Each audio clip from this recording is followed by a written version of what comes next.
Merhaba sevgili izleyenler, Kıbrıs'ın Sesi TV 2020 ekranlarında gündem özel programında Diyalog Medya Grubu Genel Yayın Yönetmeni Sayın Reşat Akar'la birlikte sizlerleyiz. Evet, gündemi yoğun bir haftayı daha geride bıraktık. Bugün elektrik konuşacağız tabii ki ama esas olarak biz böyle karanlıklarla mücadele ederken Güney Kıbrıs'ta neler oluyor, onlar neler yapıyor ona da bakacağız. Zira önemli bir proje var. İsrail, Güney Kıbrıs ve Yunanistan arasında Euro-Asia projesi. Avrupa Birliği'nden önemli miktarda da bir ödeme çıktı. Bu projenin detaylarını sizlerle paylaşacağız.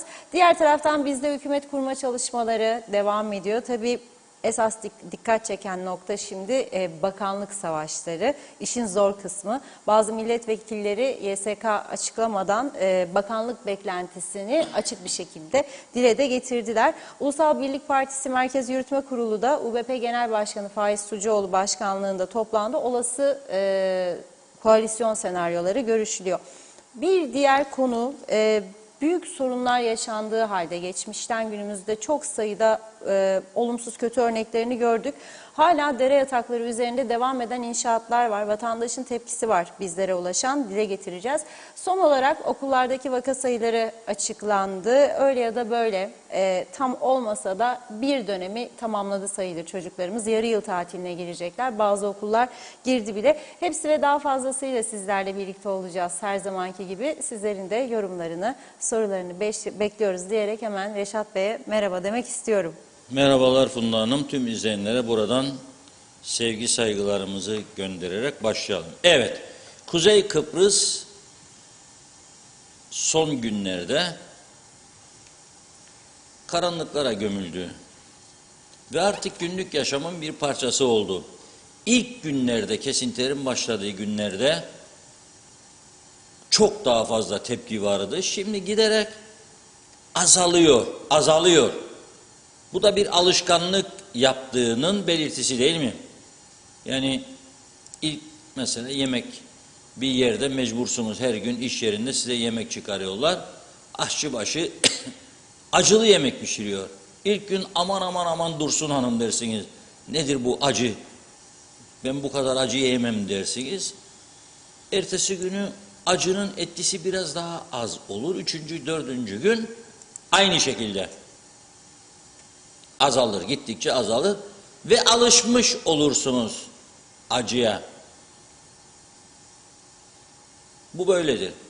28 sene patlıcan yemedim ben mesela. 28 sene sonra musakkasını beğendim. Şimdi yaz aylarında ama patlıcan musakkayı ayda bir defa olsun yemek isterim. Alıştım çünkü. Ama ilk 28 yıl yok derdim, beğenmem derdim, o da ne derdim falan. Neyse, şimdi elektrik de bizi alıştırdı ama programa gelirken Osman diye bir arkadaşın şimdi yani gördüm. Yapma be arkadaş diyor, daha yemeği yapmadık yahu diyor. Bir bekleseydiniz gitti ceyranlar diyor. Bakın, bizi, ülkeyi, canlıları zehirleyen elektrik gidince üzülüyoruz. O santral çalıştığı sürece hepimiz zehirleniyoruz, bütün ada. Bu da kimsenin umurunda değil. Niye artıyor bu kanser vakaları? Bir araştıran bir siyasi parti çıktı mı? Yani sadece haftada 2 gün meclis birleşimi BRT ekranlarından da bizi gösterirler. İnşallah bu dönem bir cesur adam çıkar da der, alın çıkın kamerayı dışarı bakayım.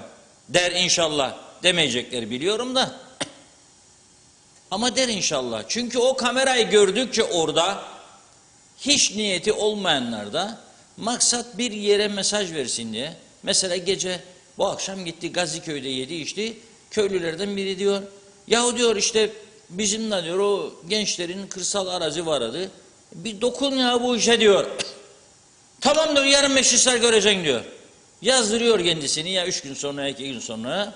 Çıkıyor Gaziköy'ün arkadaşlar gençlerin kırsal kesim arazisi falan filan diyor. Onlara da telefon açıyor. Dinle de konuşacağım biraz sonra ha diyor. O da açar televizyonu. Yaşa be Muhammed diyor. Bahsettin bizden diyor. Bu seçim sana vereceğim reyimi diyor. Kıbrıs KKTC siyaseti budur. Kıbrıs dersem öteki taraftakilerine ayıp olur. Bunu yapmam. Öteki taraftakilerine ayıp olur. Çünkü onlar çok daha ciddi, çok çalışıyorlar. Çok daha kültürlü, çok daha vakıf konularına öyle bir siyaset kültürü var orada. Biz de kapıyı çalar, gel sen de koyun der, koyar aday. Gel sen de koyun der, koyar aday. Ve şimdi daha milletvekili seçilirken bakanlık istediğinin mesajını da açıktan açığa verenler var. Ya bu ilk defa görüyorum ben. Bu kültürü ilk defa görüyorum. Eskiden bu kadar değildi. Kulis yaparlardı. Örgüt başkanlarını öne sürerlerdi. Örgüt başkanına da giderdi. Parti başkanına, ya bak da bizim bu şey de beklenti içindedir. Koy kendini bir bakanlığa, ya o da bizim bölge sana çok oy verdi falan filan. Mesele bu. İşte bu sistem, yarattığımız seçim sistemi var ya, ne kadar gururlansak azdır. Ama şimdi benim derdim elektriktir. Ne istiyoruz elektrik konusunda? Ne istiyoruz? Başbakan dün dedi ki masaya yatırılacak derhal diyor. Çok ciddi. Ama özelleştirilecek mi? Seçim bitti artık. Böyle mi devam edecek? Bizi zehirleyerek mi devam edecek elektrik üretimi? Yoksa başka türlü mü? Buna bakmak lazım. Yoksa başka formüller mi aramak lazım? Dün azıcık bahsetmiştim. Natasha Hanım, Güney'in Enerji Bakanı. Çok mutlu oldu demiştim. Avrupa Birliği Euro Asya projesine onay verdi diye. Yani parayı veriyor, daha doğrusu onayladı. Bugün Rum basında kısa bir haber var ama ben 45 dakika süreyle araştırdım. Ta başından bugüne projeyle ilgili 4-5 tane yayın gördüm, okudum. Şirket açıklaması var. Projeyi üstlenen şirketin açıklamaları var.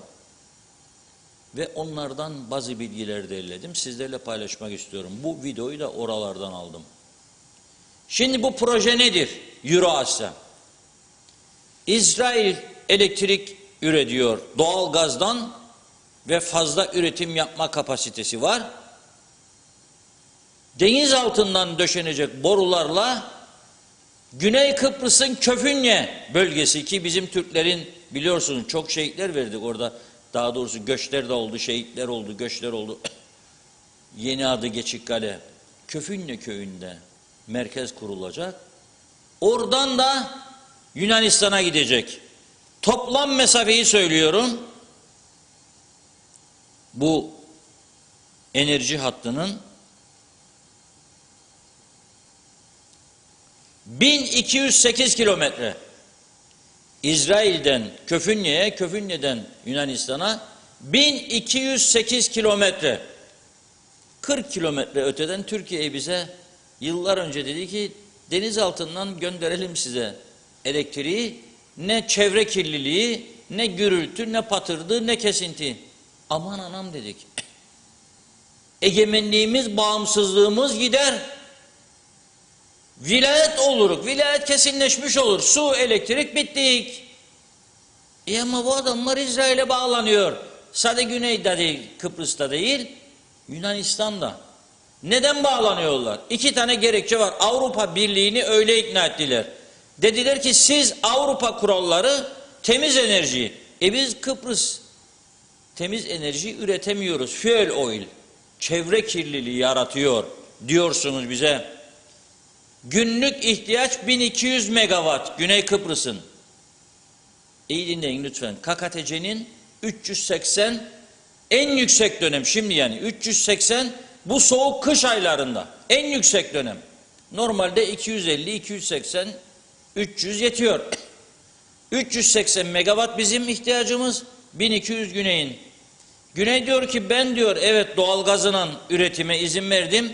Bu proje de bitecek falan ama ben kurtulmak isterim. Madem ki siz Avrupa Birliği beni de üye yaptığınızda bu standartlara uymuyor, o zaman ben böyle bir proje geliştirdim. Bana yardımcı olun diyor. Ve Avrupa Birliği oturdu, toplandı. 2011'den beri sürdürüyorlar mücadeleyi. 11 yıl durmadılar. Devamlı sürdürdüler bilinçli bir şekilde ve Avrupa Birliği bunlara 657 milyon euro KKTC'nin Bir yıllık bütçesi, tüm bütçesi, emekliler, çalışanların maaşlar, izaz ikramlar, 28 büyük ülkede elçilik, 50 milletvekilinin maaşı, 10 bakan, başbakan, cumhurbaşkanı, ombudsman, sayıştay başkanı, savcılığı, başsavcı, yüksek mahkeme başkanları, memurları, 200 kişi, 300 kişi bir dairede, 580-800 kişi bir dairede. Bütün bu maaşlar ödeniyor. Bir miktarda iç harcamalar yapılıyor. Bu projeye denk bir yıllık bütçesi. Şimdi iki tane sorun var. Bir, sana Türkiye dedi getireyim 40 kilometre çok yakın, masrafı da az. Yok dedin. Egemenlik gider. Ama Rumlarla Yunanistan İsrail'in egemenliğine girmeyi kabul etti. Aman Allah'ım aman İsrail gidip işgal ederse güneyi ne olacak ya Yunanistan'a mesela. Biz ne istediğimizi biliyor muyuz? Soru budur. Tamam getirmedim Türkiye'den. Bu proje 11 yıldır gündemdedir. Bir tane bağıran, çağıran, sesini yükselten, AB'ye gidip Avrupalılarla görüşen, biz ne olacak diyen bir adam var mı ya bir Allah'ın kulu? Da sandıklara gidip oy veriyoruz. Vallahi billahi çok pişmanım gittim son saat oy verdim diye. Şimdi çok kahrediyorum kendime. Yakınlarımın dürtüsüyle gittim. Dediler ama Reşat Bey sen demokrasiyi savunun da gitmezsen odur. Hadi ya vazgeçin. Çok pişmanım. Gerçekten pişmanım. Çünkü hiçbirini göremedim ben bu sahada. Hiçbirinin. Hadi ona karşı çıkın be arkadaş. Egemenliğin gidiyor, bağımsızlığın gidiyor. Vilayet oluyorsun diyorsun. Bir şey yap bana. Biri diyor ben daha dürüst yöneteceğim diyor Kıp'taki. Öteki diyor ben de diyor daha dürüst yöneteceğim. İhmal edildi yatırımlar. Alacağım diyor 2 jeneratör daha diyor şimdi. O da öyle değil. Daha da zehirlenme. Nasıl olacak bu iş? Yani bir taraf çevre dostu, temiz enerji, iyi şartlarda yaşayacak. Ben aynı adayı paylaşırım. Ben bu tarafta zehirlenmeye devam edeceğim.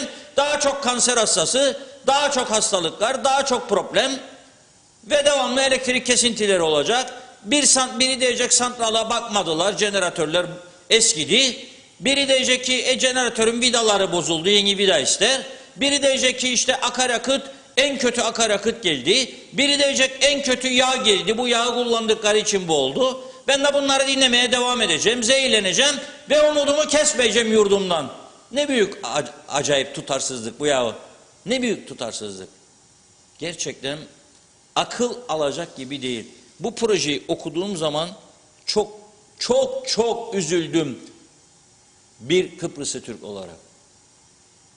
Tamam kabul ediyorum, diyorum ki egemenlik gitti, vilayetleşme, benim ne hakkım kaldı Türkiye'ye bağlandım. Sen üretemedin, sen vergilendirmelerini düzenleyerek bütçe oluşturmadın, sen bugüne kadar Almanya'nın eski başbakanı geldi, havaalanından ayrılırken sana dedi ki güneş en büyük şansınızdır. Geliniz, isteyiniz yardımcı olalım size güneş enerjisine dedi. Ne zaman söyledi bunu? 10 sene, 12 sene önce. Hiç ilgilenmediniz, bırak deli Almanı dediniz herhalde. Kim ya? Tamam ona ilgilenmedin. Nereye gidiyor bu iş? Şimdi söyleyeyim mi size nereye gidiyor bu iş? Sakın jeneratör alıp para harcamasınlar.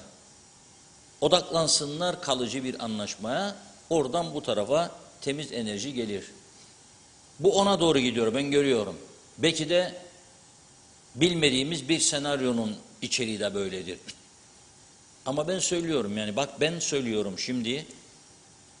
Madem anadan gelecek de vilayetleşme olacak, egemenliğin gidecek, bağımsızlığın güneyden alınca olmuyor mu o zaman bağımsızlık, egemenlik gitmez mi? Aynı ülkeyi paylaşıyoruz. Aynı ülkeyi paylaştığımıza göre ve Avrupa Birliği toprağı olduğuna göre tüm ada, unutmayalım bu gerçeği, sen beni hem AB toprağı üstünde oturulmuşum gibi görüneceğim, hem sen beni Afrika şartlarında yaşatacaksın. Olmaz böyle bir şey. İzin vermezler size. Bir süre verdiler ama bu böyle gitmeyecek. Aklımızı başımıza toplayalım. Biz ne istiyoruz? Nasıl bir yaşam istiyoruz? O sorunun cevabını kendi kendimize verme zamanı gelmiştir. Nasıl bir ülke istiyorsun? Nerede yaşamak istiyorsun? Bazıları şimdi yan gel Osman yat, al ayda 10 bin, 15 bin emeklilik, 18 bin. Oh ne güzel. Da zannettin çocukların da öyle olacak senin veya toruncukların. Öyle mi zannediyorsun sen ya? Ha? Biraz geleceği düşünün, çocuklarınızı, torunlarınızı düşünün. Gözünüz açık gideceksiniz sonra, bak söylüyorum. Nasıl bir ülkede çocukları bırakıyorsun? Gözün açık gidecek. Öyle bir ortama girdi ki geceleri evler basılıyor, kapılar kırılıyor, silahlar çekiliyor, insanların zorundan cep telefonları, paraları alınıyor, gidiliyor ve polis yetişemiyor. Mahalleli arıyor polisi, gel diyor da olay var diyor, gidiyor. Sözde okumaya gelmiş olan o çok uzak ülkelerden arkadaşlar polisi de dövüyorlar. Ve polis arkadaşlarla konuşuyorum. 4 tanemiz diyor bir tanesiyle baş edemiyoruz diyor. O kadar bir güçlü kuvvetlidirler. Dün akşam ben gördüm. Gönyeli çemberinden Girne'ye doğru hareket. Bir araba önümde gider ama lüks da değil. Alt şeylerde. Küçük bir araba. 30 kilometre, 40 kilometre gitmiyor sağ şeritte. Nasıl oluyor yahu? Sol şeride geçmez. Bir iki ışık yaktı. Baktım. Hiç. Bir iki ışık daha.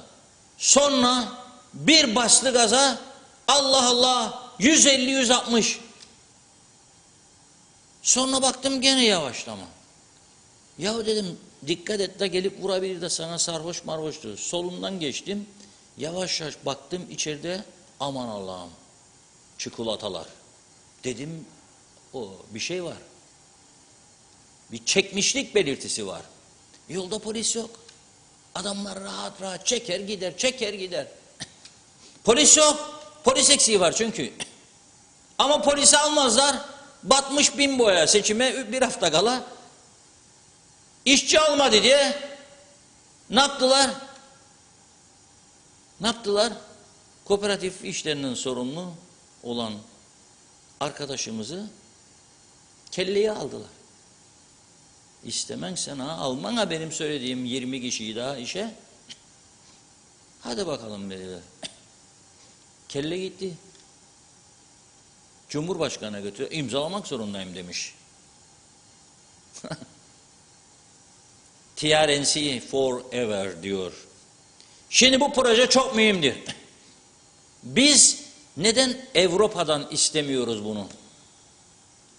120 bin kişi de Avrupa kimliği vardır. Kimliği taşırık, çekinmek, utanmak, mahcubiyet yok. Bir tarafa bağımlılık yok. Larnaka'dan uçuyoruz, bağımlılık yok. Ama sıra elektrik gibi hayati konulara geldiğinde Avrupa'nın kapısına dayanan da yok. Yahu senin 28 tane dış temsilciliğin var. Milyonlar gider, 100 milyon para. Da bunları harekete geçiremiyorsun. Ara sıra Avrupa toplantıları diye meclisten komiteler oluşturun. Koyduğun adamların yarısı bir kelime İngilizce bilmez, Almanca hiç, Fransızca hiç. Gördüğünün gezileri hadi mükafat olsun sana, bizim partiyi temsilen gidiyorsun Strasbourg'a, gidiyorsun Brüksel'e, yolluyorsunuz. Ne netice alıyorsunuz karşılığında? Kiminle gidip konuşacak? Kimden ne isteyecek? Hani projeleriniz? Ne isteyeceksiniz? Ey Avrupa, duy sesimizi. Duy sesimizi. Biz burada zehirleniyoruz. Hani bizim elektriğimiz? İstesen de, istemesini bilirsen tabii. Ama istemiyoruz. Anlamadım vallahi. Neyse bir Kıbrıslı Rum bayan, muziki seven var mı yok mu bilmem ama güzel çalıyor. Onu dinleyelim. Da bize hitaben yazılmış bir şiir var, onu okuyacağım size.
Evet, buziki.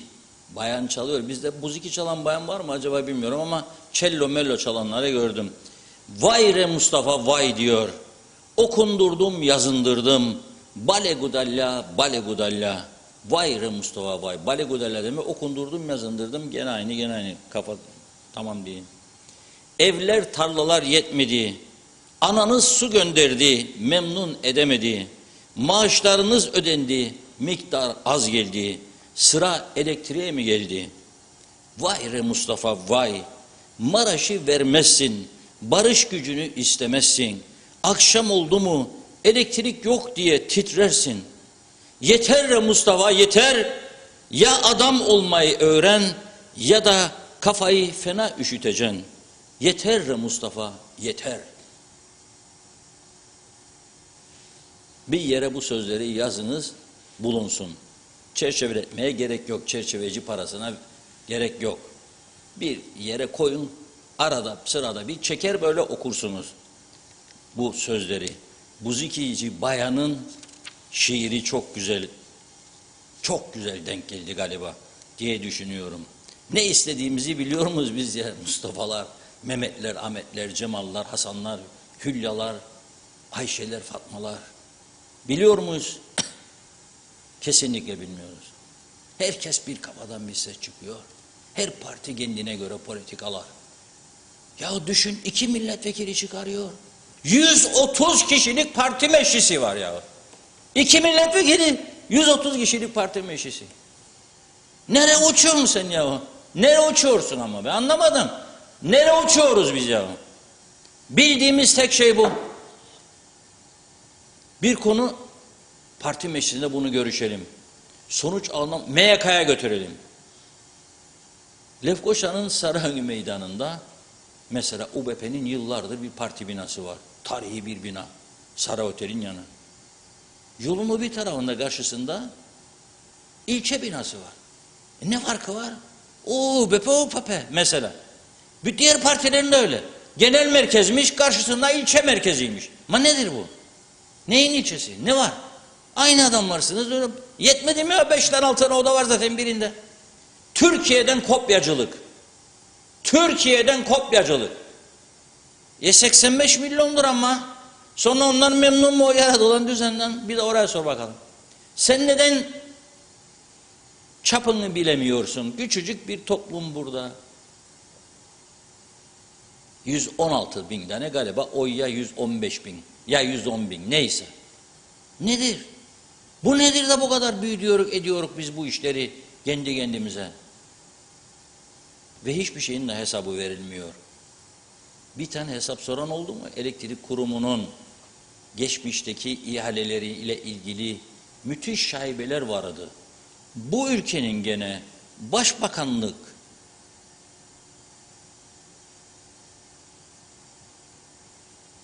makamı tarafından diyeyim, denetleme kurulu oluşturuldu. Yıl 2009. 13 yıl geçti aradan. Binalar tutuldu, elemanlar kondu, paralar harcandı, araştırmalar yapıldı. Ankara'ya gittiler, İstanbul'a gittiler, Danimarka'ya kadar uzandılar. Fiyatları aldılar geldiler. Aynı kalem. Bu kalem bu kalem. Üreten firma aynı, satan aynı, içi aynı, her şeyi aynı. Arada çok büyük farklar çıktı. Olmaz dediler. Ne olacak? Savcılığa, savcılık polise araştır babam araştır. Sonra iktidar değişir, biri böyle yapar. Savcılık mesele yoktur der. Kapatır dosyaları. Sen nereye gideceksin? Bir taraftan da bakarım İngiliz'e 80 kusur milyonluk memleket. Bak bak bak bak. Bakın buraya bakın. Getirsen ekrana bakayım fotoğrafı var. Getir ekrana bakayım fotoğrafı var.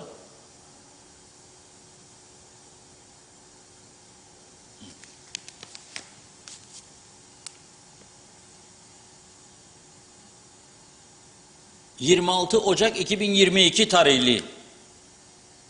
Daily Mirror gazetesinin tam sayfa manşeti, ama bu bir tanesi. 10 gündür, 15 gündür vuruyorlar başbakana her gün. Her gün.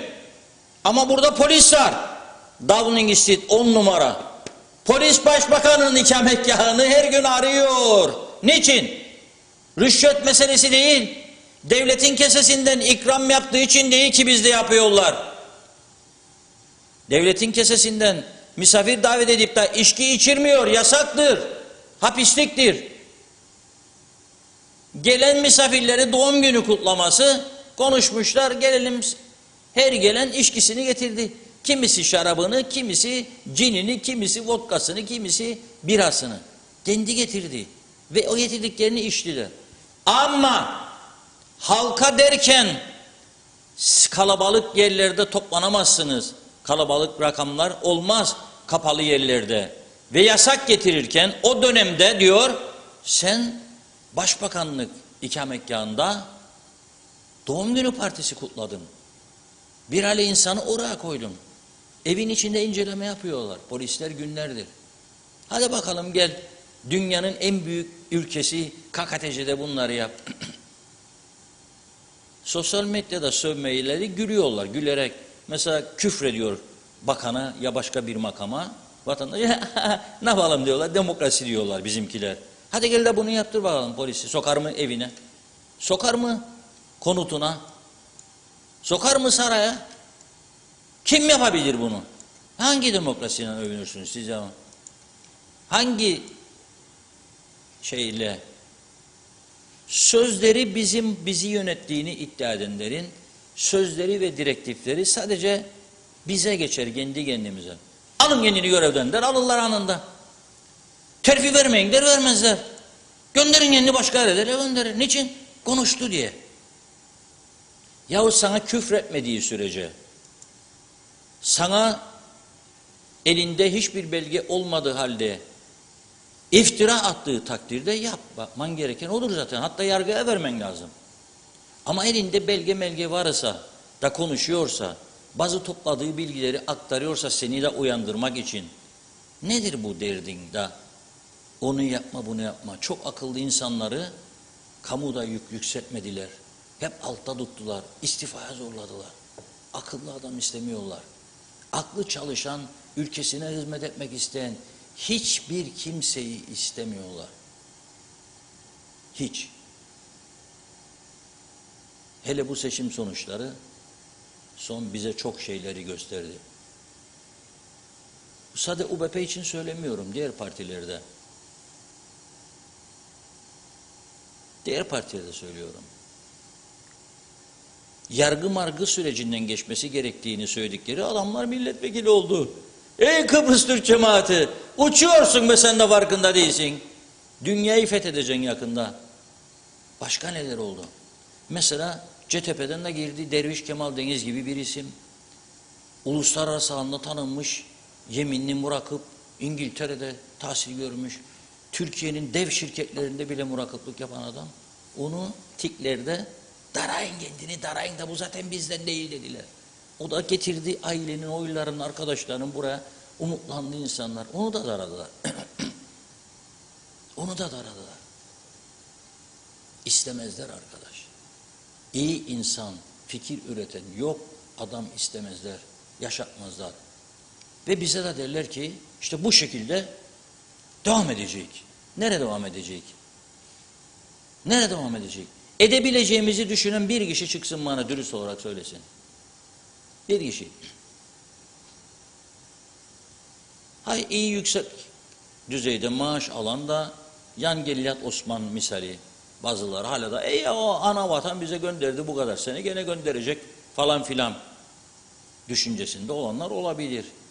Tam ben de onlara derim ki günü gelecek hepimiz de elveda diyecek bu dünyaya. Geride bırakacaklarını alamayacak ama Yan Geliyat Osman olmayacak. İşsizdir zaten şu anda. Veya altlarda ezilmektedir bir yerlerde. Onların geleceği ne olacak? Böylesine kış kıyamet günü battaniye sarılıp da mı uyuyacak çocukların, torunların senin ha? Da sen yattığın toprak altında rahat mı uyuyacaksın? Her evde bir kanser hastası, kan ağlıyor insanlar. Dün akşam programdan çıktım, yazıyor. İçi yanan bir vatandaşımız dedesini hastaneye götürmüşler. Nelerle karşılaştı. Doktorla birbirlerine giriyorlarmış. Demir taslar maslar bir şeyler ellerinde kapmaya başlamış. 2 saat bekliyor, uzman doktor gelmiyor.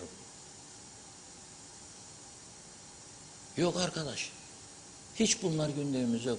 İşte dediğim gibi, ya yiyecek içecek tamam mı, oldu bitti. O zihniyette olan adamlar zaten ne ben bir şey anlatabilirim ne başkası bir şey anlatabilir. Ta ki kapısı çalsın tak tak tak tak tak. Kim tarafından? Tahmin edersiniz değil mi? Alacak verecek meseleleri. Alın bakalım desin size mahkeme emrini. Ha, o zaman kendimize gelecek. Ama çok geç olacak. Ya. Buyurun Funda Hanım. Evet, hızlıca başlayayım o zaman mesajlara. Çok teşekkür ediyoruz her zamanki gibi ilginize. Evet, İsmet Sencer, hayırlı yayınlar, harikasınız. Mehmet Uluçaylı da kolay gelsin, hayırlı cumalar diliyor. Mustafa Özcan da, Nuran Kansu da. Evet, İzzet Kahraman da. Ali Oksu, iyi ki varsınız demiş, iyi yayınlar. Turgay Konti, Reşat Bey biz Kıbrıslılar her şeye kolay alışırız. Erol Hasan, Avustralya'dan yazıyor, Melbourne'den. İyi yayınlar dilemiş, kolay gelsin. Ali Magaryos, evet yine muhtar adaylarıyla doldu. Yine neden böyle diyor. Siz ne dersiniz Reşat abi demiş. Atilla Yumuşak. Evet Reşat Bey her şeyin doğrusunu söylüyorsunuz. Ne yazık ki KKTC'deki sorun bu vakıflara borcunu ödemeyen, işçisinin yatırımlarını yapmayan. Umarım bakanlık yaparım diyor. Bu ne perhiz bu ne turşu dediğiniz gibi burası KKTC her şeyi beklerim demiş. Murat Balkanlı, İyi yayınlar diliyorum. Elektrik, telefon, karayolları dairelerini hemen özelleştirilmesi lazım. Su İşleri Dairesi belediyelere devretilmeli demiş. Atatürk Öğretmen Akademisi'ni özel üniversitelere devretmek lazım diyor. Bütçeden kurtulur.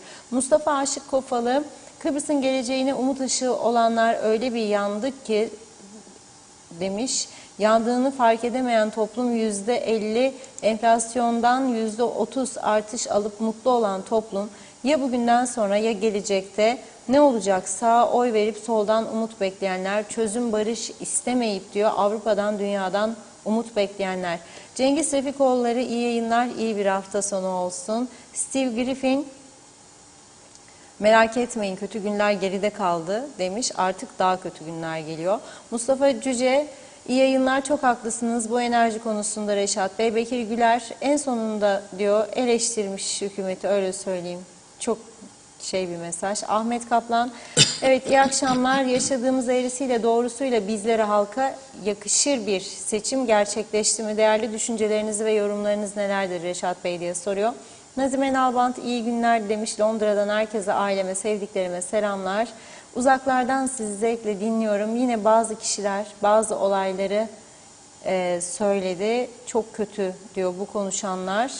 Niçin böyle söylüyorlar? Elektrikler de hiç kesilmiyordu. Kesilmiyor diyorlar ya, o konuda yanlış yorum yapıyorlar. Halk yalan mı söylüyor demiş. Seçimlerde çıkıp her şeyi düşüreceğiz dediler. Zamlar artık olmayacak dediler. Ne oldu? Bir hafta oldu. Hala hükümet de kurulmadı. Neredeler demiş. Bu Kıbrıs'ın halkı çok mağdur oldu. İnanın duyduklarımız bizi üzüyor diyor. Kemal Zaim, gelen giden hükümetler nereye el attılarsa batırdılar. Batırma rekoru Kuzey Kıbrıs hükümetlerinde. Kıbrıs Türk Hava Yolları, Zeyko Ayçiçek Fabrikası, Sanayi Holding, Ercan, Cyberbex, sıra geldi esnaflara. Temel Yavaş, Londra'dan iyi yayınlar. Fikret İpekçioğlu, %60'ı baştakilerin çocuklarının geleceği garanti altına aldılar. Diğer vatandaşı düşünürler mi? Hala sultanlık ölünceye kadar, koltuk nereye kadar? Handan Ferek, evet ben de sizler gibi düşünüyorum. Bu ülkede bir anlaşma olacak. İsteseler de istemeseler de. İzzet Kahraman, Reşat Bey bu Kıbrıs konusunu Ersin Tatar'ın yapması gerekir. Bu konuştuklarını diyor Ersin Tatar'ın yapması gerekir.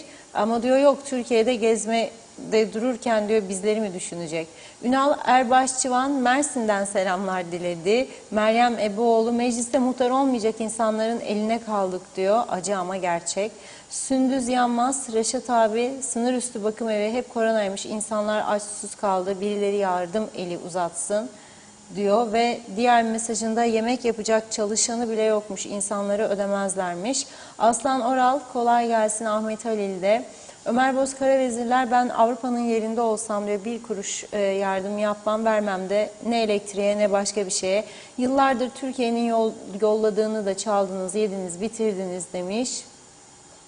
Önce bizim insan olmamız lazım ki kendimize, ülkemize sahip çıkalım diyor Ömer Bey. Sonra Avrupa'dan destek isteyelim. Lütfü Toruntay, mutlu cumalar, sağlıklı yayınlar. Reşat Bey'in bu dediklerini yaparlarsa hamhumcular ne bulup da yiyecekler? Teşekkür ederim. Betül Kazımoğlu, Mausa'da, Baykal'da elektrikler yok. Sizi telefondan izliyoruz yazmış. Doğan Falyalı, Avrupa'dan bir şey isterse Avrupa'nın isteklerine de evet demek gerekir. Ya kabul etmeyiz, istemeyiz, yabancı hiçbir projeye hayır derler. Ne elektrik ne su, çalışmadan kap parayı diyor. Hadi kolay gelsin.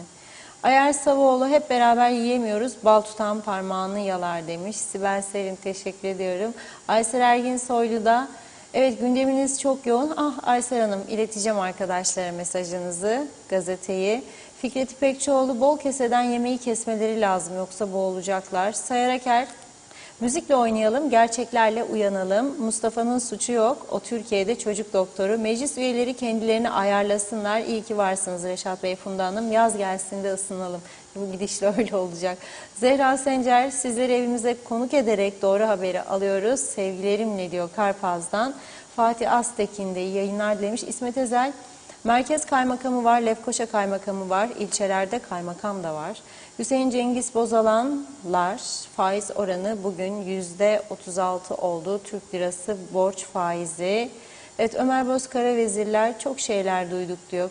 İş yerlerinde tacizler, bazıları 60 yaş üstü ilk aşılar başladığında torpilli aşıları bunlar diyor konuşulmadı haber olmadı demiş.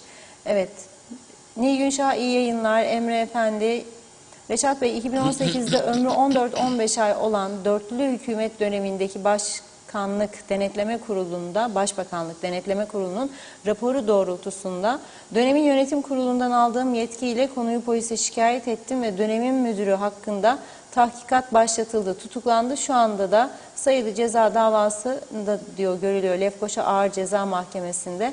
Ama kurumda yaptığı yolsuzlukla yargılama kişi UBP, DP, YDP hükümeti tarafından kuruma müdür atanmıştı yeniden ve şu anda hala da kurum müdürü demiş. Sayar Aker, dünyalıların bizden haberi yok. Haritada bile zor bulurlar. Gerçekçi olalım.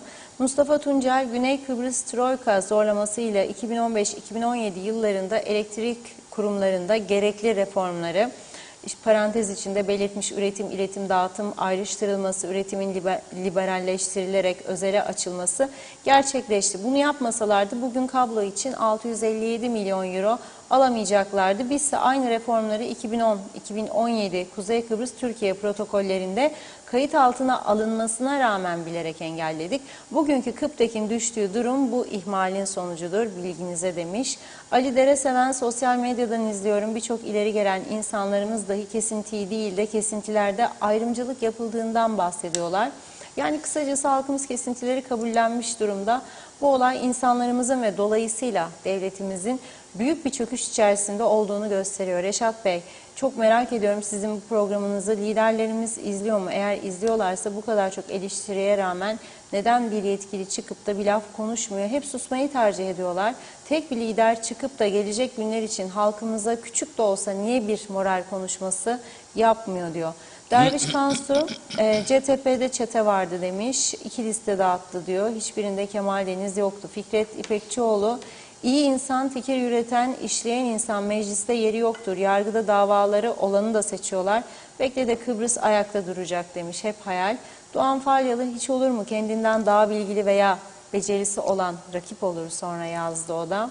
Özgün Şataf Meksika'dan selamlar yazmış. Fevzi Mehmetçioğlu da iyi akşamlar diliyor. Sibel Çamlı, marketler akşamdan sabaha her şeye zam yaptılar. Bu sabah emekli zammı maaşı aldı yine dedi.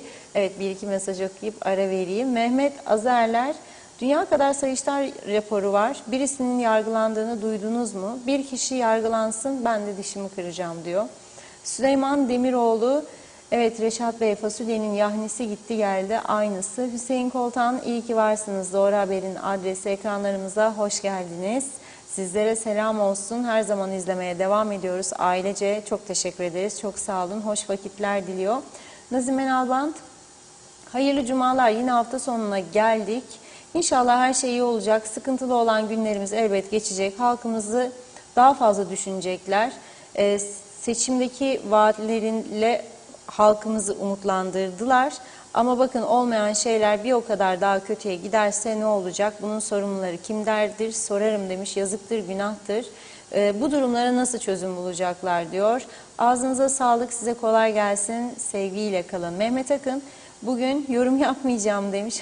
Teşekkür ediyorum. Çok mersi. Günay Şeherli, hem yönetenler hem siyasetçiler ülkenin gerçeklerini görerek konuşsunlar, gerçeğin peşinde koşsunlar. Ülkemizde yaşanan olumsuzluklar bize hediye olarak verilemez asla. Bunları kabul edemeyiz.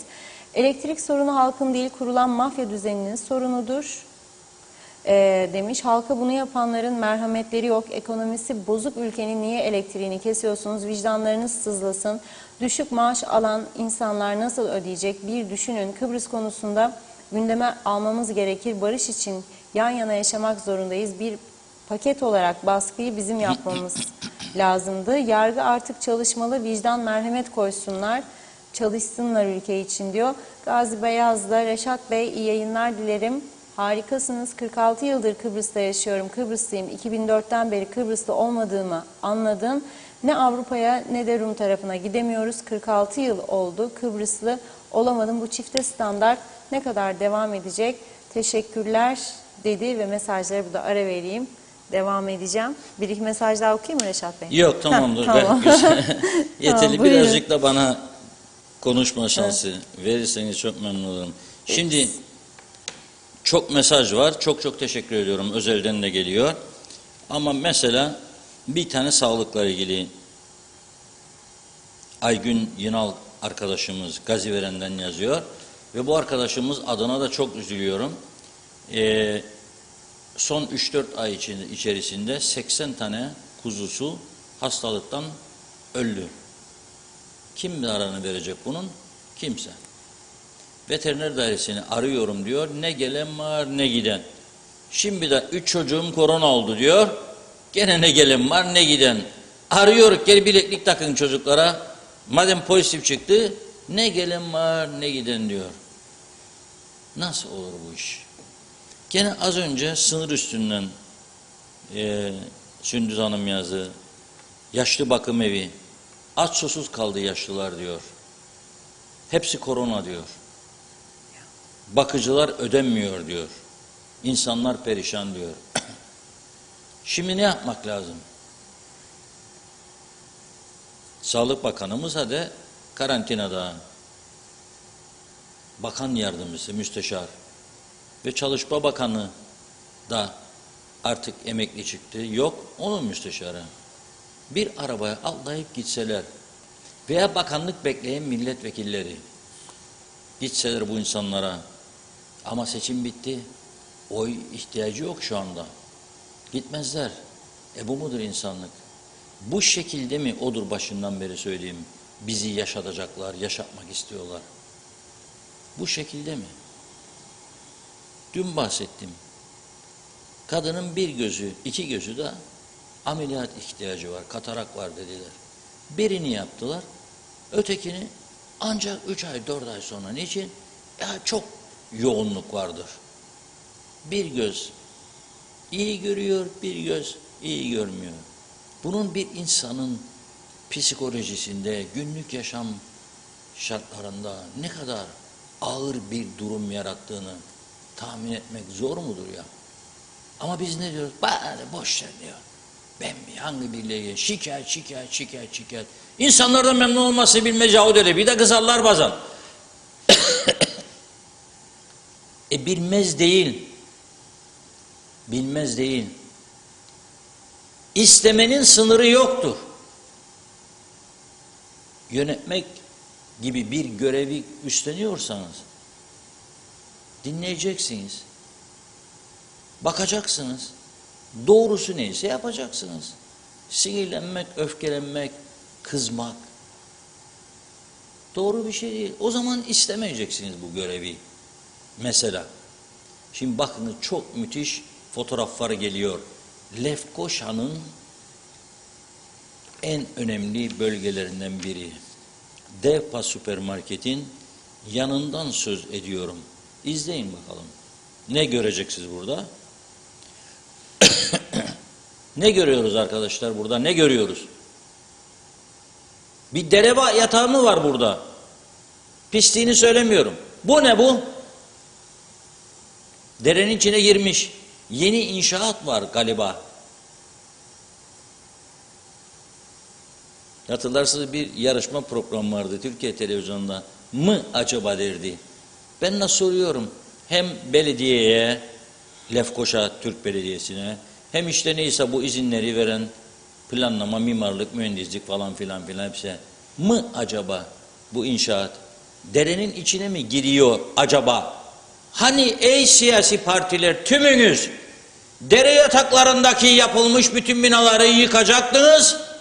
Yıkmadığınız gibi yenilerine göz yumuyorsunuz. Böyle görmedim diyor ondan sonra. Bilmiyorum diyor. Görmezsin ya. Görmezsin.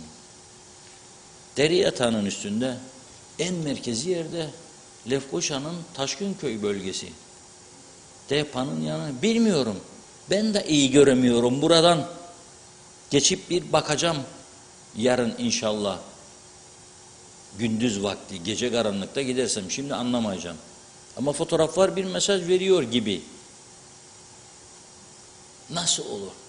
Hiçbir şeyden ders çıkarmamış bir görüntü var burada. Değil mi bu ülkede? Hiçbir şeyden ders çıkarmamış.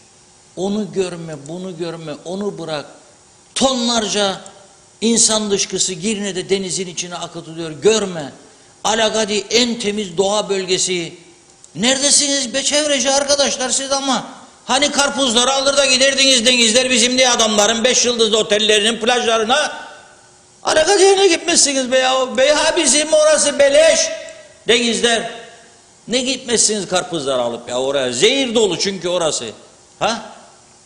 Görmek, duymak istemezsiniz. Neredesiniz yahu siz? Birileri illa dürtecek sizi bu ülkenin çöküşü için.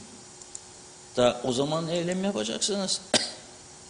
Şimdi fırsat var önünde. Hadi git bakayım Alagadi'ye. Hele şimdi termik santrallarda çalışıyor. Zehir zemberek. Zehir zemberek oralar. Git hadi bakalım gidebilirsen. Otur bakalım balkonda evi olanların birinin balkonuna git oturabilirsen. Deniz kirlendi. İnsanlar zehirleniyor her geçen gün. Neredesiniz siz ya? Ha? 350-400 milyon yılda ek mesai ücreti ödenmesini bütün toplum olarak görmezden duymazdan geldik. Çünkü hepimizin bir yerden bir şeycikleri var. Yenge var, dayı çocuğu var, amca çocuğu var, akraba var, köyden möyden falan. Bırak alsın zavallı, borcu vardır ödesin falan filan. Tamam da alamayanlar, toplum bir bütün değil mi alamayanlar? Böyle mi bir ülke yönetilir ya? Duracağına dair ek mesailerin bir laf duydunuz mu birinden? Bir laf. Durduruyoruz ek mesaileri diye. Tabii durdurmak için tedbir alması lazım. Rotasyona koyması lazım sivil havacılık çalışanlarını. Eksiği varsa elemanını tamamlaması lazım. Hastanelerde öyle, gümrükte öyle. Ama yapmıyorlar bunu. Yapmıyorlar. Bir yerden birisi bir bağırıyor. Nedir bu yaptığınız? Geri adım atıyorlar. Sap ile saman karışmış durumda. Cennet vatanımız Kuzey Kıbrıs'ta. Evet biz de istiyoruz forever olsun yani sonsuza dek de bu şekilde olmayacak ama. Bu şekilde olmayacak. Lafla gemi peynir gemisi yürümez diye bir söz var. Biz ülkemizi ileri taşıyabilecek iddiaları da artık bıraktık. Daha fazla geri gitmeyelim diye korkmaya başladık. Çünkü her geçen gün daha da geri, daha da geri, daha da geri. Dün şikayet etmiştim. Nasıl olur dedim bir bankadan %22.9'dan para aldınız sigortalar için. Ötekinden de 29. Nerede balansı bunun dedim. Yani neden ikisi de 22.9 değil de biri 29? İsteyen istediği gibi mi rakam koyuyor? Beğenirsen al kardeşim diyor banka. O da mecbur ödeme yapacaktı. Üstelik zamlı tarifeyle. Para yok. Bir çuval bulacak, onu da alacak. Cevizcinin çuvalından oyuna gitsin. Şimdi bir vatandaşımız gönderdi. İsmini açıklamayın bankasıyla arası açılmasın diye. Diyor. %36 diyor. Gönderdi bana. Bankayla imzaladığı sözleşmeyi gönderdi. Duruyor cep telefonumda. 20.000 Türk lirası faiz diyor banka, %36. Şimdi ben bankanın adını da söylemeyeceğim. Yarın sabahleyin bu bankaya telefon açacağım veya gideceğim veya birini göndereceğim. Git diyeceğim bakayım 20.000 Türk lirası hesap açmak isterim ben. Mevduat hesabı. Kaç para faiz veriyorsunuz? Kaç para? Faiz, ne kadar faiz veriyorsunuz? %14 diyecekler bana eminim. Belki de 13. Hatta bu banka böyle biraz şeydir böyle sever. Fazla faiz var biraz köşe erken dönsün diye. %12, 13. Sen bana %36'dan veriyorsun. 3 kat. 3'te çarpıyorsun. Bankanın maliyetleri var canım. İşçiler, çalışanlar, elektrik, yatırım, matırım falan. Ama yok da 3 kat. Yok da 3 kat. Aynen şey meselesi gibi. Kıptek'e 4 milyon dolar, %5'e yakın faiz. Benim dolarımı aldığında %yarım der bana. 5 inan çarpar vereceğinde ondan sonra da derler şarokiler arttı ama bu memlekette derler. 100 mavuzu villalar arttı ama derler. Böyle artar. Sen aşağı giden ezici çoğunluk her geçen gün daha da aşağı. Markete gittiğinde donan kalın, yeni doğmuş bebeğe bez alamayacak durumdasın diye ağlan. O da artırır. Çünkü düzen yaratılan düzen bu düzen. Onun için ciddi bir denetim altına girmek istemiyor kimse. Avrupa normlarına girmek istemiyor belirli kesimler. Onun için şimdi son zamanlarda bizim söylediklerimize de tepki göstermeye başladılar. Bana bazı arkadaşlarım diyor yanlıştır diyor Maraş'a karşılık Ercan. Maraş bizimdir diyor. Sen bilmez mi diyor bazı arkadaşlarıma ki Maraş bizimdir. Bilirim tabii dedim. Yanına işledirdi oraya gittim de dedim. Benim idi tabii. Yanına KKTC vatandaşıydı çünkü değil mi? Yapmayın ya bunu Allah aşkına. Önce kendimiz inanacak bir şey de ondan sonra. Ha gece yattığımızda rüya görürsek da o rüya tamam ama olmaz. Olmaz. Yani rüyada birçok şeyi görebiliriz değil mi? Ama uyandığımız zaman der ki ne güzel rüyaydı ya. Gerçekle ilgisi yok. Gerçekle ilgisi olsa farklı olur durumlar.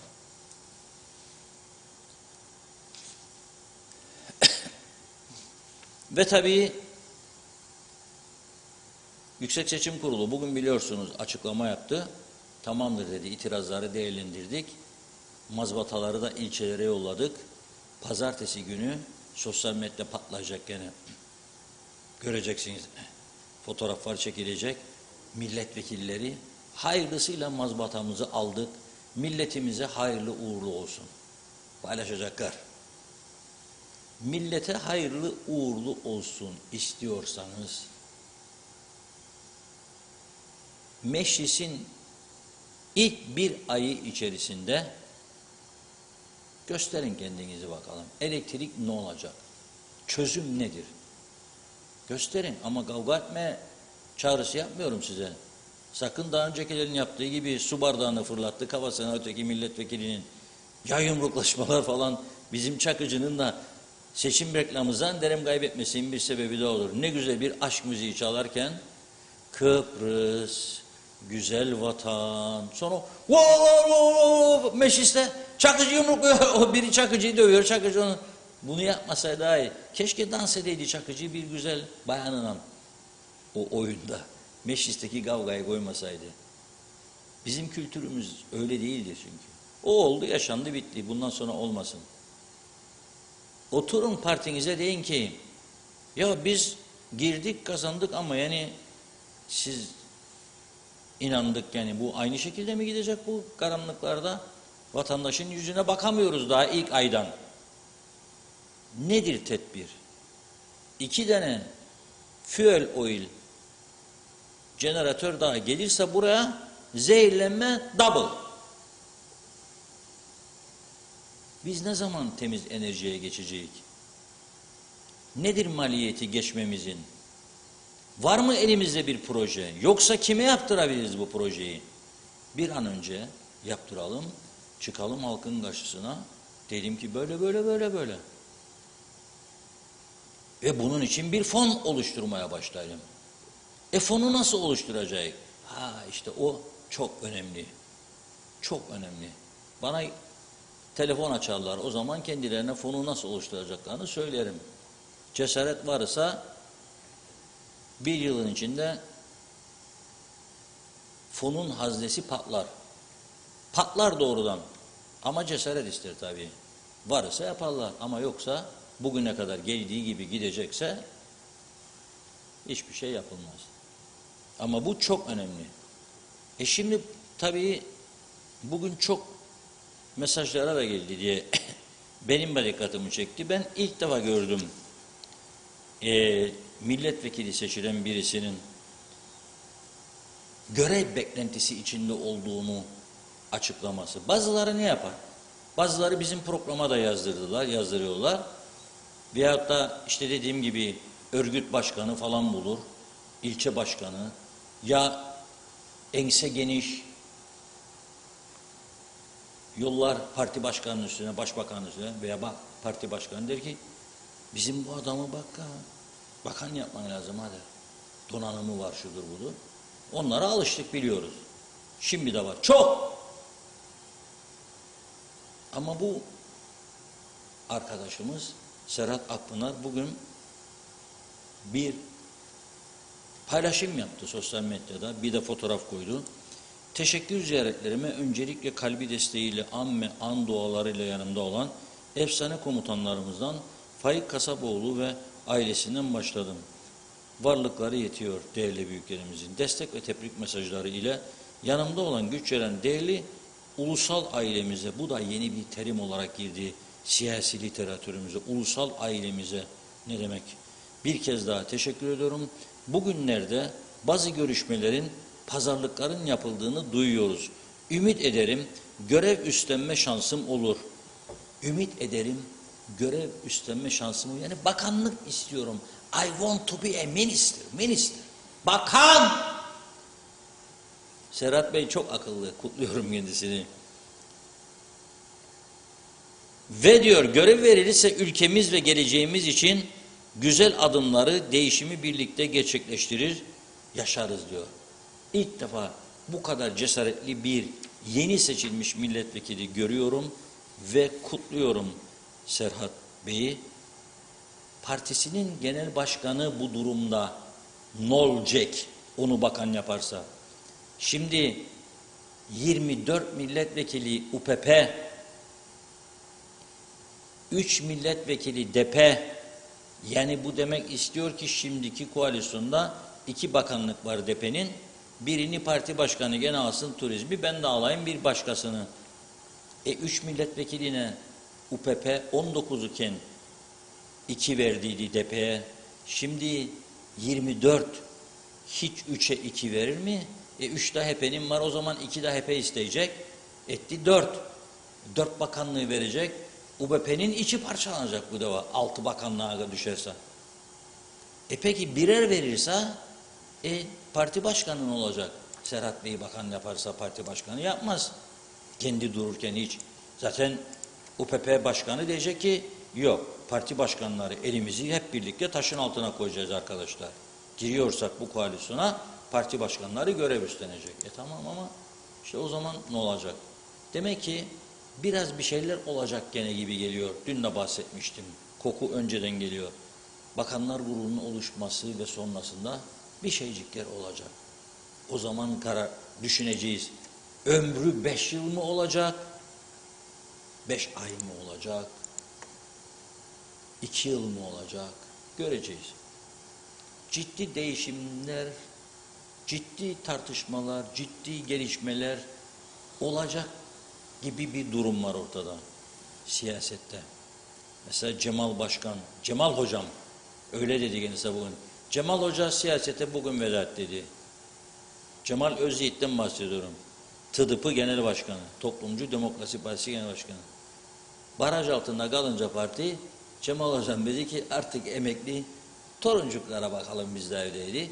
Harmancı'yı işaretti. O zaman Harmancı Lefkoşa Belediye Başkanı'na parti başkanı olursa TDP'ye girer mi girmez mi? Girmezse ne olur? Hangi partiye geçer? Kimler aday çıkar? Birileri kulaklarıma fısıldıyor. Diyor ki bir önemli bayan aday var. Gelecek ha diyorlar, hazırlanın. Ben de diyorum ki bayan bir adayın olması ne güzel. Dünyaya karşı olumlu bir mesaj. Yeni Zelanda'nın başbakanı kadındır. Neden olmasın diyorum. Fransa'nın güneydeki büyükelçisi kadındır. Daha birçok ülkenin. Demirleydiler dönemi başlar. Evet buyurun. Evet, kaldığımız yerden devam edelim mesajlara. Ayhan Demirtaş, iyi yayınlar. Ömer Bozkaravezirler, bizim halkımızda biraz düşünce olsaydı diyor, boykotçular da dahil. Gelen giden partilerden madem şikayet ederlerdi, %42'lik oy potansiyeli bağımsız partiye oy verselerdi, hiç denenmeyen parti birinci çıkardı. Yılmaz Nasiboğlu, kolay gelsin diyor, kendim ettim kendim buldum şarkısı gider bunun üstüne. Yok. Gitmez Kendim mi? ettim, kendim buldum, kaçta açarım. Şimdi bir izleyicimiz de Yıldız Silbe istiyor illa benden. Söz dedim, gelecek dedim. Arkadaşlar arıyor şimdi Yıldız Silbe'yi bulsunlar. Telefon açsınlar da yollasın bize şarkıyı Hadi dedim. bakalım. Yıldız Silbe ile uğraşıyorlar şimdi. Ama kendim ettim, kendim buldumu gene önümüzdeki haftalarda dinleriz. Evet, Yine çalarız. devam. Özgün Şataf, aynı tas aynı hamam, değişen yine bir şey yok. Elif Avşar, ben de bakan olmak istiyorum demiş Elif Hanım. Ne bakan olmak istiyor? Evet değil mi? Onu da yazarsanız. Ne bakanı? Bilmiyorum, uzmanlık alanı nedir? Bayanlara en çok hangi bakanlık yakışır? Şimdi bana acaba? sorsalar ne bakanlığı istiyorsun diye ben Makarna Bulli Bakanlığı diyeceğim. Makarna Bulli'yi çok sevdiğim için Makarna Bulli Bakanlığı. İnanın o zaman birçok ülkenin yayın organı bizden bahseder. Şu anda adımızı bilmezler ama o zaman tanınmanın yolunu açarım yani. Makarna Bulli Bakanı. Buyurun devam. Evet, İzzet Kahraman da aynen yazdığınız gibi okuyayım. Diyor ki bazıları CTP'yi çekemez, çatlasan da patlasan da demiş. CTP onurlu gururlu insanlar partisidir. Selam olsun yoldaşlar. Aytaç Bey, evet iyi yayınlar diliyorum. Ne olacak bu Kıbrıs Türk'ünün hali? Bu kadar paralar nereye gitti? Bunları ortaya çıkarsınlar ve hepsi yargılansın, içeri soksunlar. Diğerleri de meydanın boş olmadığını görsünler ve yapmasınlar. Osman Mene iyi hafta sonları diledi. Sencer Genç, İsveç'te 2 kişi özel şoför kullanabilir. Biri kral, diğeri de özel günlerde diyor. Başbakan, sloganları da taksi durağı işletmiyoruz. Bizde kaç kişi makam şoförü kullanıyor merak ediyorum. Biraz tasarruf yapmazsak kalkınmak için daha çok bekleriz. Ayten Güler Hasgören, evet Gönyeli'den selamlar. Afrikalı öğrencilere evlerini veriyorlar. Ev sahipleri evlerini kontrole gelmiyor. Bir evde 10 kişi sabaha kadar içiyor, Afrika dansı yapıyorlar demiş. Evden nasıl ses gürültü geliyor sabahın 7'sine kadar. Kapıya vursan al başına belayı. Gönyeli Cengiz Topel mahallesinde demiş. Apartmanın adını da paylaşmış. Kirada olan ev sahiplerine sizin aracılığınızla duyurmak istiyorum. İyi akşamlar. Bir su apartmanı. Bilal Akkuş, eleştirmiş. Gaye Gök, evet iyi yayınlar, gösterdiğiniz inşaat bizim mahallede tam da derenin içinde yeni başladı diyor. Dilara Kortuğ, izin verseler bile bile dere yatağına inşaat yapılır mı? Öyle bilinçsiz başın ne hali varsa görsün. Mehmet Bulduk, evet 29 Aralık bir maaş, 3 Ocak ikinci maaş, 27 Ocak üçüncü maaş ödendi. Dikkat diyor, tamamı borçla ödendi. Nasıl ayakta kalacak bu devlet? Geliri ne, eti ne, budu ne sıcakta zam yapacak. Bekleyin görün, aldığımız nefese bile zam gelecek. Kaçınılmaz bir durum demiş. Zamlar yağmur gibi geliyor, benden söylemesi. Hatice Ulubay Yavaşoğlu, yine her akşamki gibi sizi telefondan izliyoruz. Artık usandık, cumartesiye kadar dedi Sayın Bakan, ama diyor hiç inanasım yok. Cengiz Nurdal, Allah yardımcımız olsun demiş. Oktay Değirmencioğlu, Sayın Akar, bankalarda borç faizi %36, mevduat faizi %14. Nazime Nalbant, bir de diyor huzur evlerinde yaşayan yaşlılarımıza lütfen kendi kaderlerine bırakmasınlar. Bir gün herkes yaşlanacak. Onun için Sağlık Bakanı bu insanlarla ilgilensin, bu soğuk günlerde yardımcısı olsun diyor. Lafla olmuyor, elektrik yok, gaz, tüp yok, para da yok. Ne olacak bu yaşlılarımız? Üzgünüm. Handan Felek, bizleri korkuttular. Anlaşma olursa Rumlar bizi öldürecek. Ama bizi yöneten insanlar diri diri öldürüyor. Mehmet İnancı, hoş vakitler değerli dostlarım. Hayırlı cumalar. Mehmet Uluçaylı, bugün Başbakanlığa Personel Dairesi'ne gittim. Orada çalışan memur arkadaş gayet kibar ve alakalı, tüm daire çalışanlarına örnek olsun. Doğan Falyalı'da %36 faiz demiş ya, mevduat %14, serbest piyasaya mı dahil oldu diyor. Oğuz Aynalı, iyi yayınlar. Kemal Osman Ceyhanlı, selam olsun, iyi ki varsınız. Söylemler hep doğru. Fakat diyor yanlışı yanlışla düzeltmeye gidiliyor. Bu sebeple ileriye gidemiyoruz. Derviş Lord da hayırlı yayınlar diledi. Mehmet İnancı, evet selam Reşat Bey, Allah kolaylık versin. Sayın vekillerin mazbataları iyi güzel de 32 bin mazbata mağdurlarının hali ne olacak? Bankalar boğazlarına yapıştı bile. Hapishaneler dolup taşacak. Allah yardımcıları olsun.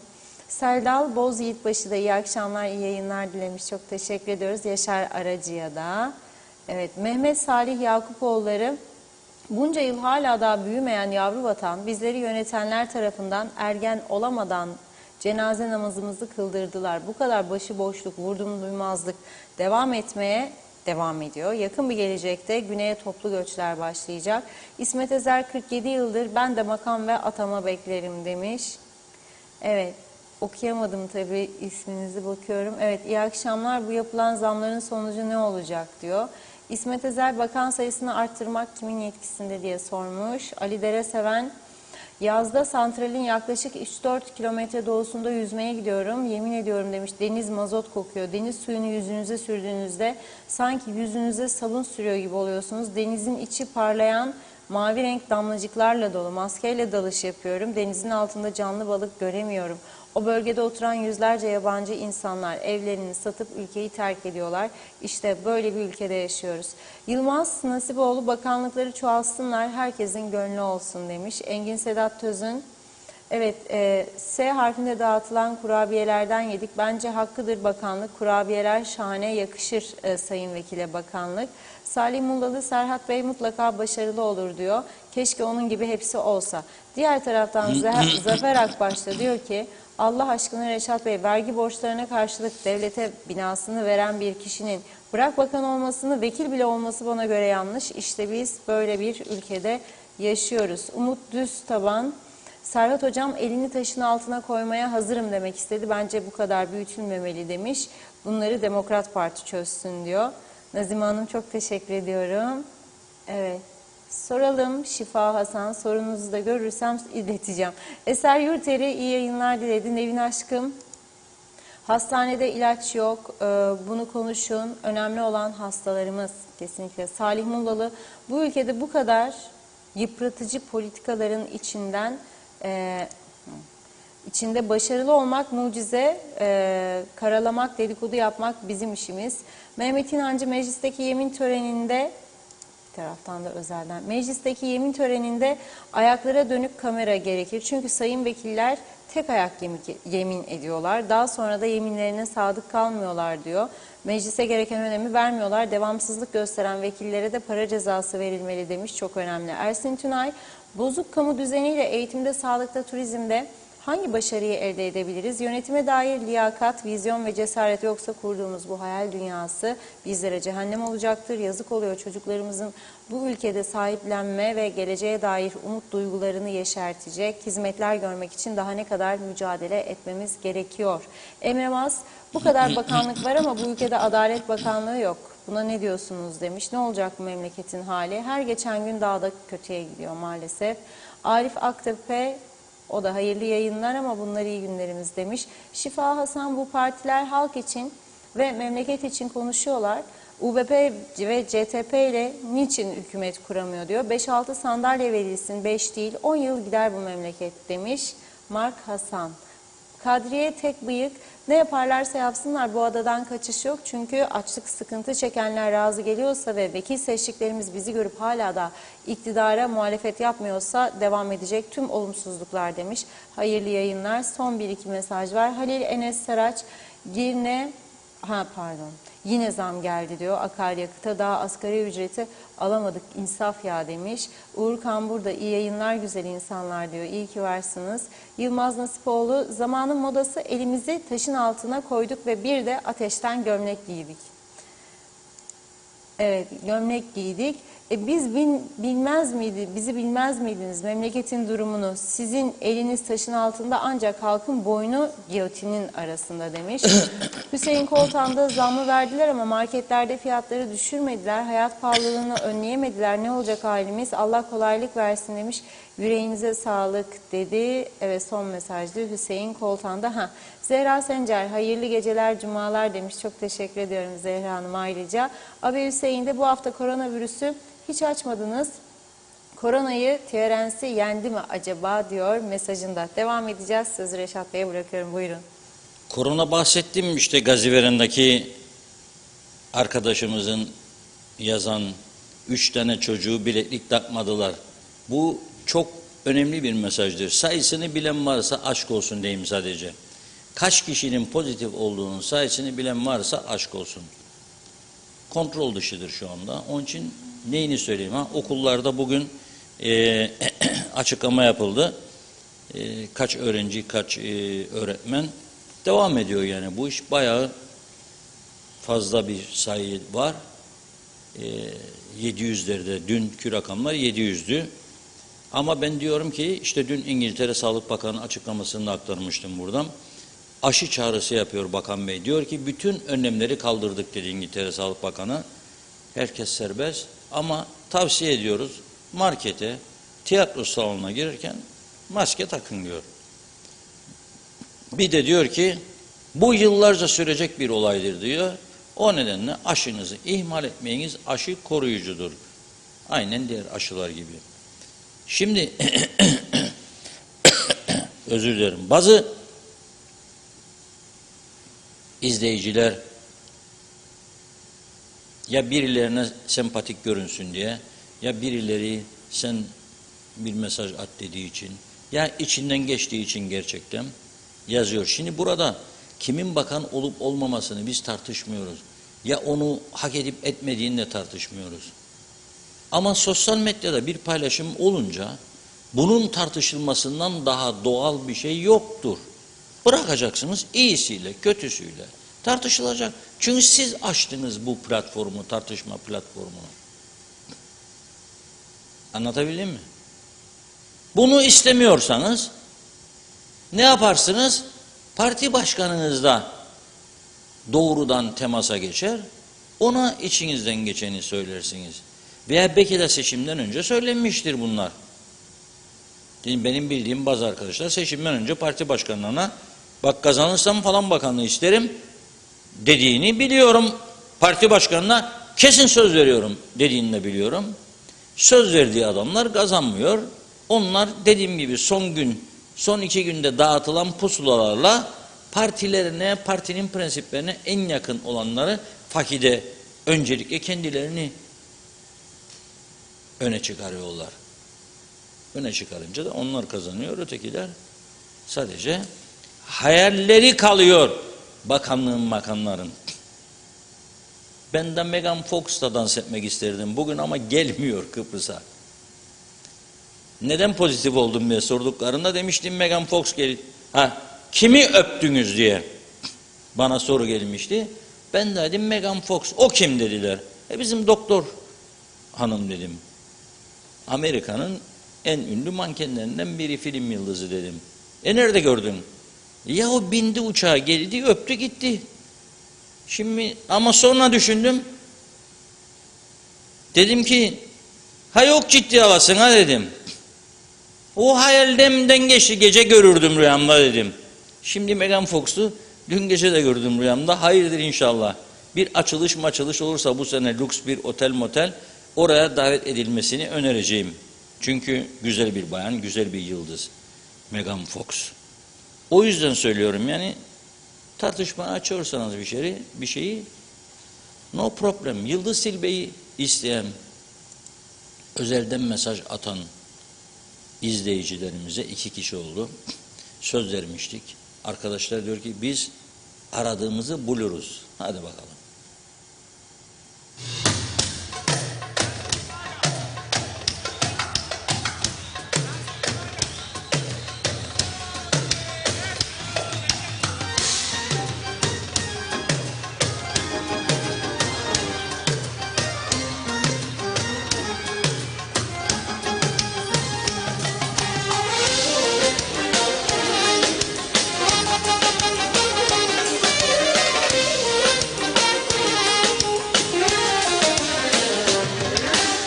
Ne sanıyordun ayrılmamı, dağılmamı ya da ne düşünüyordun hakkında günahın boynuna?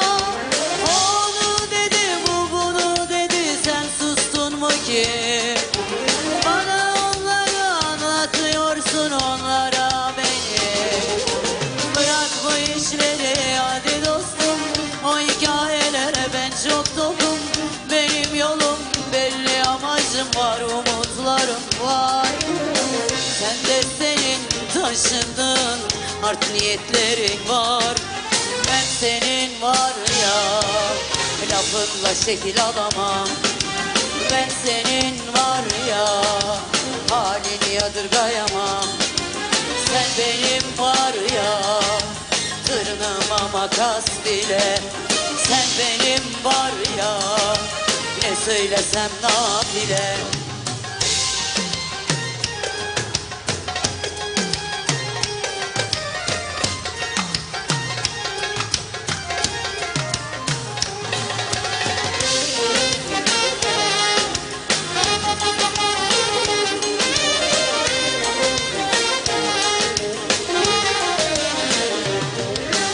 Bana ne dilersen kendinde fazlasıyla yaşa. Seni seviyorsam sana ne, aşk benim canımda. Ne kadar uzak o kadar iyi, arkadaşça bari. Hiçbir şey problem değil, yine görüşürüz yani. Bırak bu işleri hadi dostum, o hikayelere ben çok tokum. Benim yolum belli, amacım var, umutlarım var. Sen de senin taşıdığın art niyetleri. Ben senin var ya lafınla şekil alamam. Ben senin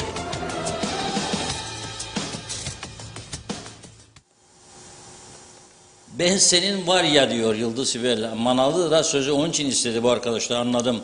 Yani artık usandı insanlar, elektrik kesintisi o bu falan filan diyor. Şimdi bugün de bir üzücü olay yaşandı Mausa'da. Bir fotoğraf var. Yani olmasaydı keşke tabii ama bir vatandaşımız Mausa'da araba kullanırken yanlışlıkla Lemar AVM'de Beko beyaz eşya mağazasının içine girmiş. Bütün gündür dolaşıyor sosyal medyada. Var ya bir araba, ben senin var ya diyor. Pilot Halit, bir araba var giriyor içeriye böyle beyaz eşya almaya. Beko, çamaşır makinesi alacakmış için elektrik yok. Nasıl alacak? Yok mu fotoğraf? Gelmedi mi? Sabotaj mı var? Elektrik kurumu mu engelliyor? Telefon dairesi mi? Allah Allah. Yok mu? Yok demek ki. Yoksa yok değil. Yok. Varsa vardır. Vardır ama bulacaklar şimdi. Neyse. Geçelim. Trafikten bahsettik. Niye? Bir giriş yapmak için. Rum tarafı çok dertli. Neden biliyor musunuz? Bizim bazı açık göz sürücülerimiz güneye geçiyorlar. Kuzeyde rahat sürdükleri için bekliyorlar, tam radar var. Radara geleceğini son işarette bekliyor. Tam 30 saniye 65'e düşüyor. Geçer geçmez 165. Halbuki o tehlikeli virajda 165'lik sürüş imkanı yok. Ama orada tekrar radar yok. O yüzden basar geçer. Rum tarafında da öyle olduğunu zannederler. Bilmezler de şu, o trafik ışıklarının üstünde küçük kameracık var. Tık çeker seni. Tık çeker. Geç kırmızıdan. 48.000 euro ya çıkmış. Trafik cezalarının miktarı. Kıbrıslı Türklerim deli oluyor. Bunlar ne yapacak şimdi? Bu adamlar. Hem bu cezası var ama kamera kaydediyor. Adres yok. Kime teslim edecek biz bu ceza kağıdını? Demişler ki bir şey yapalım o zaman. Düzenleme. Ve ne oluyor? Söylüyorum buradan, herkes dikkat etsin. Artık sınır kapılarına, polise liste veriyorlar bilgisayarda. Adını yazdı mı Reşat Akar, plaka numarası bu, plakadan çıkar. Hazırlıklı olalım, arabayı kenara çek gel diyecekler. Sonra bak, Mustafa, ceza be burada, sen 65 yazardı, gittin 85. Hadi git öde bankaya da gel. Öder. Ödemezse güneye geçemez. Bu uygulama başlıyor. Onun için ne olur, ne orada ne burada kuralları çiğnemeyelim. Ne orada ne burada. Kendi ülkemizde de. Çiğneyenlere karşı ne yapacağız? Ne yapmamız lazım? Vallahi orasını bilemem. Falcılar da bilemez. Ne yapmak lazım? Polise bildirmemiz lazım normalde ama kanunlarımız öyle bir ilginç ki, İngiliz döneminden kalma. Mecburmuşum, gidecekmişim polis karakoluna da diyecekmişim falan plakalı araba benim önümde kırmızı ışıkta geçti, şikayette bulunacağım da o da ona göre düşecekmiş peşine. Yani beni kötü adam yapacak. Çakıyı alsın da gelsin üstüme. Yok, ben hem telefon parası ödüyorum, sana açıyorum, ihbar veriyorum, diyorum bak dikkat et, bu yolda bir araba deli deli gider. Korkunç tehlike var diyorum. Bana diyorsan sen, be kardeş ama ben ne bileyim senin doğru söylediğini. Geleceksin, ifade vereceksin da biz de ona göre bakacağız. Ben gelip sana ifade verinceye kadar o gideceği yere gitmiştir. Halbuki ben sana da gönderi çemberinden haber veriyorum. Tekirdağ'a gitsin, önünü kesebilin. Arka farları yanmayan arabalar görüyorum. Hiçbir şey yok. Bu sabah 3 tane çakıl kamyonu geliyor. Şirketin adını söylemeyeceğim, bu devalık. Tekrar görürsem ismini de vereceğim. Aynı şirkete ait. 3 tane kamyon. İçi çakıl kum yüklü. Ne örtü var ne mörtü. Sen sağ ben selamet gidiyorlar. Top uçuyor kumlar falan. Ne olacak? Ben mi kurtaracağım ya bu memleketi diyor. Sen kurtarmayacaksın. Senden kurtaracaklar bu memleketi. Seni cezalandıracaklar da kurtulsunlar bu yaptıklarından. Ben böyle irade isterim vatandaş olarak. Ben bunu isterim. Bak, polis İngiltere Başbakanı'nın evinde bunu isterim. Yapabilecek misiniz bunu? Ha, yapamazsanız uğraşmayın. Bakın keyfinize. Bir izleyici de diyor bana, sesini diyor hafiflettiğinde duyamıyorum seni diyor. Hemen cevabını verdim, altında kalır mıyım? Özelden yazdı. Terapi yapıyorum dedim. Hep yüksek ses olmaz. Yani mesela gittiğiniz bir orkestra dinleyesiniz hafta sonu. Favoritti'nin parçasını okuyor size. It's never never. Tamam güzel de bir daha yumuşağını istersiniz. Bir kere sevdim diye diyor. Bak, doğuma hazırlananlar beni çağırsın. Hemen doğurun. Ne doktor ne doktor. Rahat rahat oturduğu yerde bir şarkı söyleyeyim. Kesin çocuk dünyaya gelir. Hem de çok sağlıklı. Doktor parası falan da gerek kalmaz. Evet, ben bugün bu kadarla nokta alıyorum. Son mesajları okusun Funda Hanım. Sonra bugün Cuma'dır. Tabii namaz vakti geçti ama iş var. Yukarıda çıkıp çalışmamız lazım. Evet, son bir iki mesaj var. Aktaralım, tamamlamış olalım.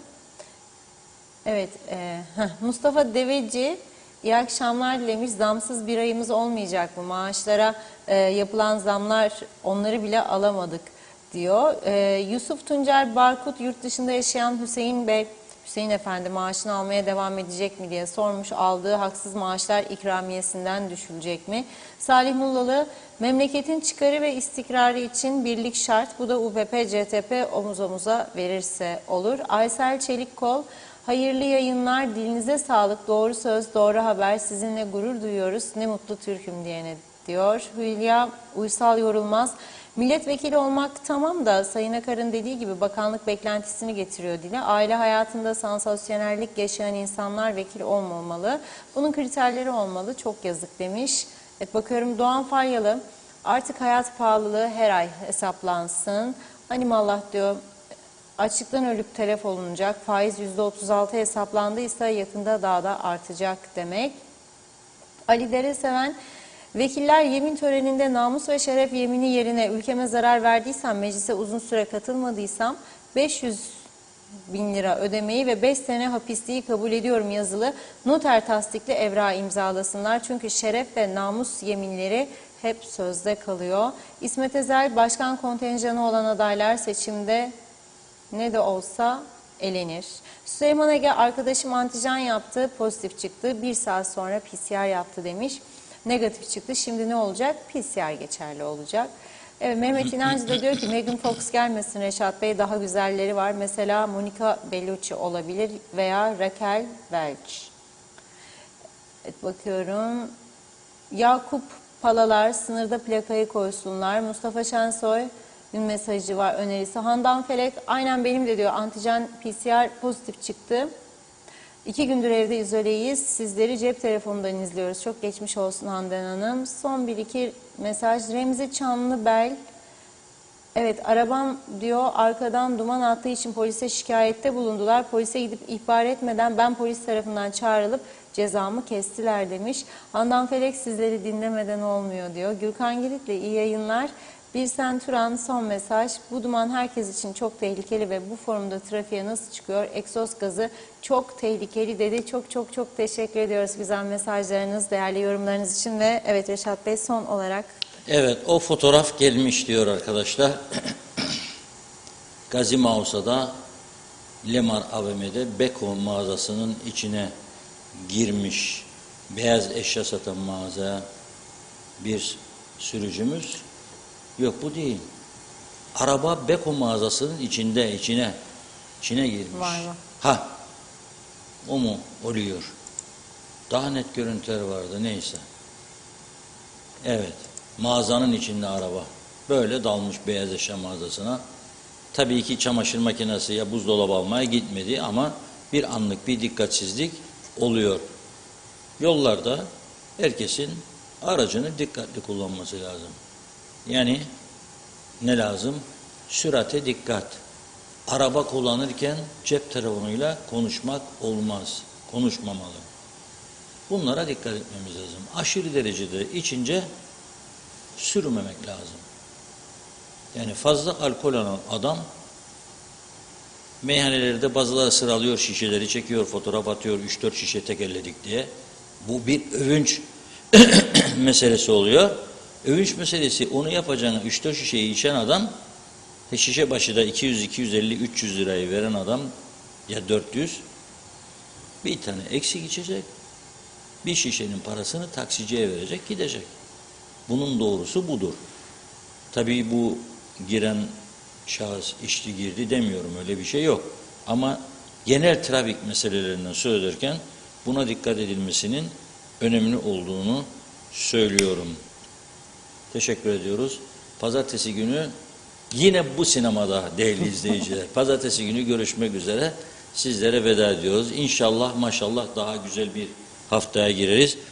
Pazartesi günü çok önemli bir gün. Mazbatalar dağıtılacak. Dediğim gibi hazırlanın sosyal medya patlamasına. Tabii bizler de az değilik ha. Alıştık bu işleri.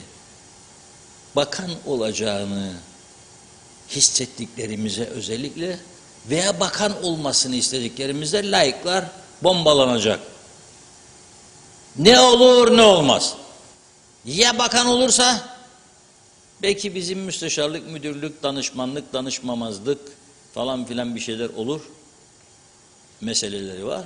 Bir bakacak ki normal süreçte 200 laik alamayan arkadaşlar 1000-1500'den patlamalar yapacaklar. Bu da bizim özelliğimiz herhalde. Kıbrıs Türk toplumunun özelliği. Hem her şeyden şikayetçi hem de memnuniyet verici. Bas layık. Görsün senin orada olduğunu. Hatta bir de yorum sana çok daha iyileri yakışır abim diyor. Bazıları sana diyor çok daha iyileri yakışır. Doğru tabii çok daha iyileri yakışır. Mesela ne? Gidip de herhalde AB üyesi Güney Kıbrıs'ın bakanı olsun istemiyoruz. Biz o ufak kalır. Türkiye, Amerika, Hollanda, Almanya, İngiltere. Bak bir Kıbrıslı Türk başkonsolosu oldu İstanbul'da. Bilirsiniz değil mi? Kıbrıslı Türk İstanbul'da İngiltere'nin başkonsolosu oldu. Sordular kendisine, siz kendinizi burada nasıl görürsünüz? Kıbrıslı Türk mü? Türk mü? İngiliz mi? Dedi ki ben kendimi burada Britanyalı görüyorum ve Britanyalıyım. Çünkü o ülkenin vatandaşı. Orada doğdu zaten. Öyle olmasa zaten konsolos olamazdı. Başkonsolos üstelik. Şu anda İstanbul'da. Bizimkiler ne düşündü? Çıksın desin ki kanım manım canım Türk vallahi ya burada bayraklar bir tarafta KKTC bir tarafta TC. Olmaz öyle şey. İngiltere'yi temsil eder. Ne haller görürük biz de değil mi bazen? Evet bugünlük bu kadarla yeterli diyelim ve veda edelim. Biz de size her zamanki gibi teşekkür ediyoruz. İzleyicilerimize de sağlıklı güzel bir hafta sonu geçirmenizi dileyerek programımızı noktalıyoruz. Yeniden görüşünceye dek hoşça kalın.